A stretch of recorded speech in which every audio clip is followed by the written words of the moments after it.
My, demokraticky zvolená Slovenská národná rada, slávnostne vyhlasujeme, že tisícročné úsilie slovenského národa o svojbytnosť sa naplnilo.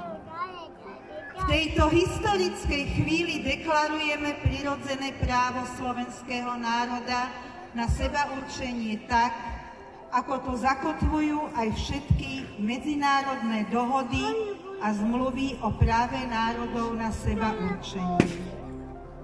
Uznávajúc právo národov na sebaurčenie, vyhlasujeme, že aj my chceme slobodne utvárať spôsob a formu národného a štátneho života, pričom budeme rešpektovať práva všetkých, každého občana, národov, národnostných menšín, etnických skupín, demokratické a humanistické odkazy Európy a sveta. Touto deklaráciou Slovenská národná rada vyhlasuje zvrchovanosť Slovenskej republiky ako základ suverénneho štátu slovenského národa. Priatelia, text tejto deklarácie 17. júla 1992 ihneď po jej schválení Slovenskou národnou radou prečítal z balkóna historickej budovy Slovenskej národnej rady jej podpredseda Jozef Prokeš. Povedzme si ale cestu od roku 1990 po jej prijatie, ako Slováci prešli a ako ju prežili.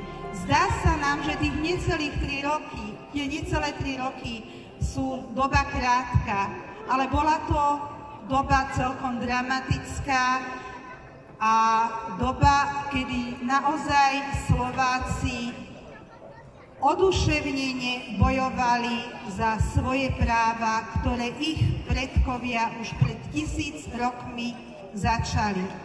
Slovenská národná strana sa znovu obnovila v marci 1990 a hneď od prvopočiatku mala vo svojom programe ako jediná strana samostatnú Slovenskú republiku.